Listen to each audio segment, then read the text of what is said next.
May kasabihan tayong ang hindi lumingon sa pinanggalingan ay hindi makararating sa paroroonan. At sa Pangasinan, may isang lugar na nag-iingat ng mga kwentong humubog sa pagkakakilanlan ng mga Pangasinense. Sa gitna ng makasaysayang bayan ng Lingayen, matatagpuan ang Banaan Pangasinan Provincial Museum.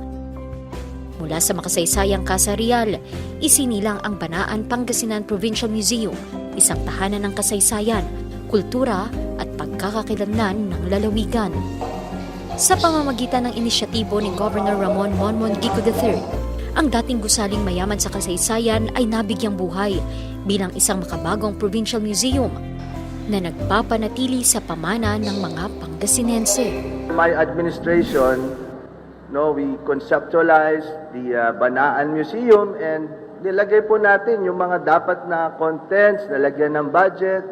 Of course, with the support of the department heads, the Sangguniang Panlalawigan, nabigyan ng budget yan, and you have a very wonderful and beautiful museum for the province of Pangasinan. Congratulations to all of us Pangasinenses. Let me just remind all of us and inform all of us the gravity and the effect of having a well-thought-of museum for a town and a province at that. So it plays a lot in our national identity, in our patriotism, love for arts. We never forget the culture which we should preserve. Para sa mga nagtaguyod ng proyektong ito, hindi lamang ito pagpapatayo ng isang museo. Ito ay paglikha ng isang lugar kung saan muling mabubuhay ang mga kwentong humubog sa pagkatao ng mga Pangasinense. Itong Banaan Pangasinan Museum is actually like a dream come true. Parang it's like a gift din sa mga Pangasinan people and to everyone.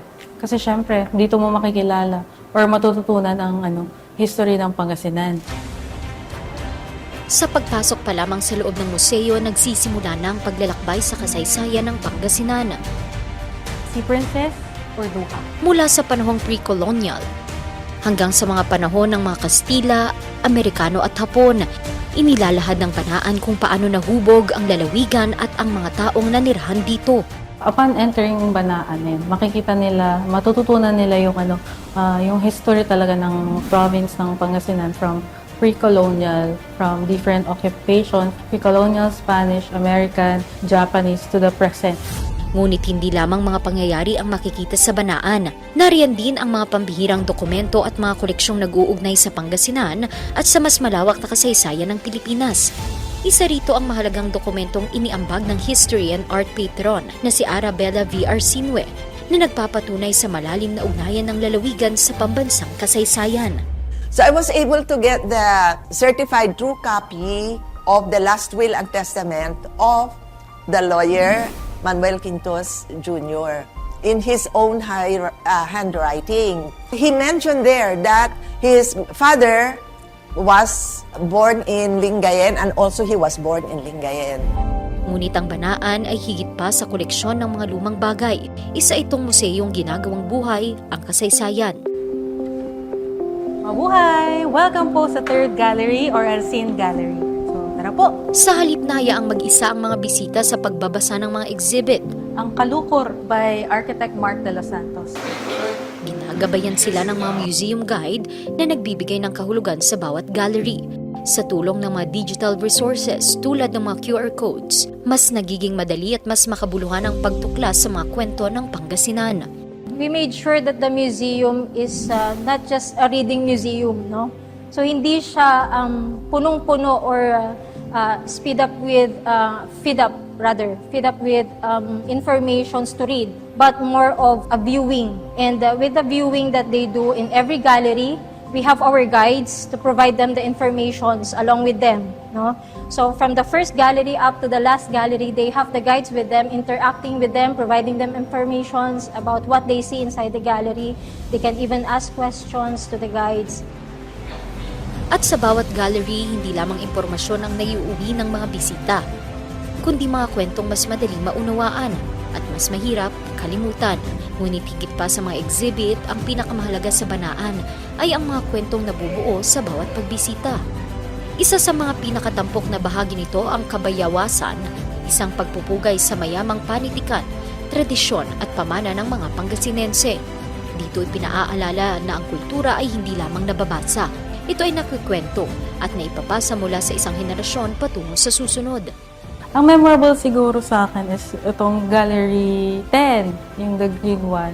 Kasi since yung opening ng museum, ayun yung naka-assign sa akin yung gallery. It tells about the kabayawasan tradition, the Pangasinan folk literature. Under the guava tree, nagagather yung mga bata dun. Doon sila nagkikwentuhan ng different Pangasinan songs, dances, stories.